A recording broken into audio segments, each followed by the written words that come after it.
Mga kababayan, pakinggan po natin itong mensahe ni PBBM patungkol po sa nangyayaring gulo dyan sa Middle East. Magandang umaga po sa inyong lahat. Sa palagay ko po ay nabalitaan nyo na po na binomba ng Israel at saka ng Amerika ang Iran. At ang Iran naman ay sumagot at bomba naman ng mga American base sa United Arab Emirates, sa Bahrain, sa Oman at siyempre sa Israel.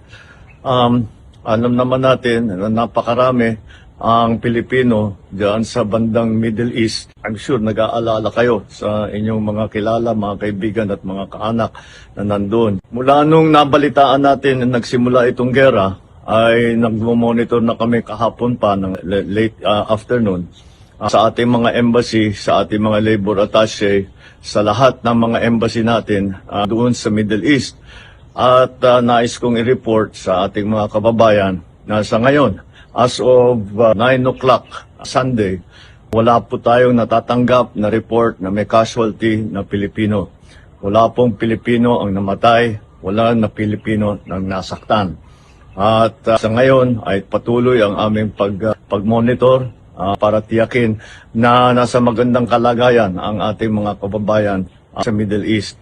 Ang ating tuloy-tuloy na binabantayan dahil ito'y kailangan natin tuloy-tuloy na bantayan at hindi ito tapos pa. Palagay ko patuloy pa itong gerang ito. Ngunit sa aming latest report ay ang ating mga kababayan ay nasa safe na lugar. At sila ay kapunta sa mga bomb shelter kung saan sila at lumalayo sila doon sa mga bases ng Amerikano upang hindi naman sila mapalapit sa alanganin.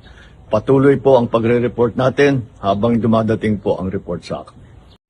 Gaya po ng sinabi ni PBBM mga kababayan, sasabihin ko rin po sa inyo, uulitin ko, lumayo po kayo sa mga lugar kung saan may malapit na US bases or US military base sa mga lugar kung saan po kayo nakatira ngayon dyan sa Middle East. Lumayo po kayo sa mga lugar kung saan malapit po ang mga base militar ng Amerika at kung ano pa man na military facility ng Amerika dyan sa lugar nyo. Mapa Oman, Israel, Iran, Kuwait, KSA, Dubai, Bahrain, Iraq, or kung meron man po akong hindi nabanggit na lugar, paumanhin po, no? Pero yung mga lugar po, alam niyo po kung sino po ang involved diyan at inaatake po ng Iran, no? At ang nadadamay po sa gulo.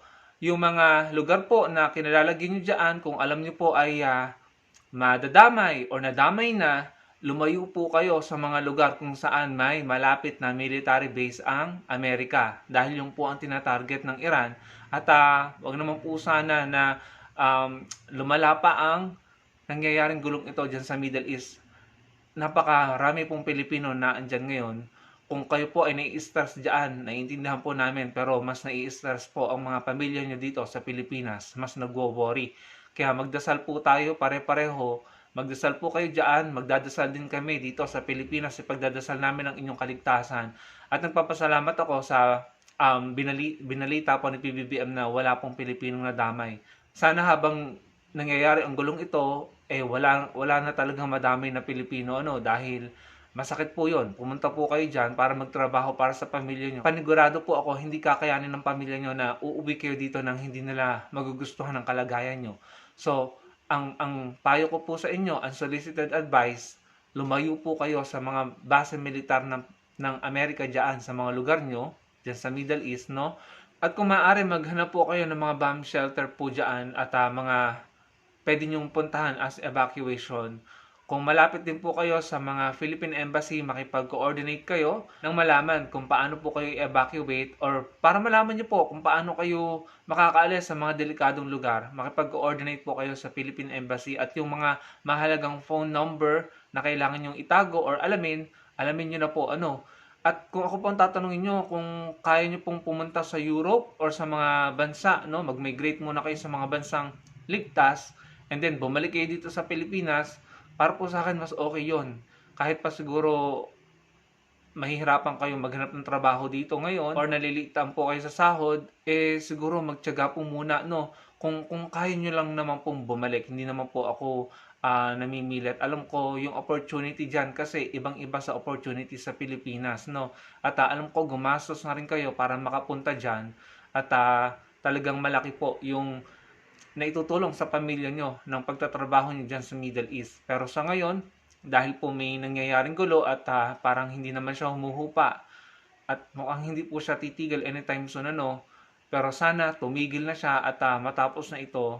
Pero habang naandyan at may gulo, kung maaari, kung kaya nyong umalis sa mga lugar o mga bansang nabanggit, no? Mga bansang involved at nadadamay dyan, kung maaari pumunta kayo ng Europe or bumalik kayo dito sa Southeast Asia, kung kaya nyo po, gawin nyo na. No, mas importante yung buhay natin. Mas importante na makabalik po kayo sa mga pamilya nyo dito sa Pilipinas ng ligtas at buhay po, mga kababayan. Mas importante po yon dahil sa totoo lang, nakikita ko po yung mga post ng mga kababayan natin dito sa Pilipinas na may mga kamag-anak dyan sa Middle East. Talagang nag-aalala po sila. Mas mabigat yon, mas mahirap po yon. At alam ko, nahihirapan din po kayo dyan, mga kababayan. Nahihirapan din po kami dito. So, ipagdadasal po namin kayo, magdasal din po kayo, at higit sa lahat, gawin niyo po ang tama at nararapat na gawin para makaligtas po kayo dyan. Yun lamang, mga kababayan, ipagdasal po natin ang ating mga kababayan dyan sa Middle East. Salamat po sa panonood.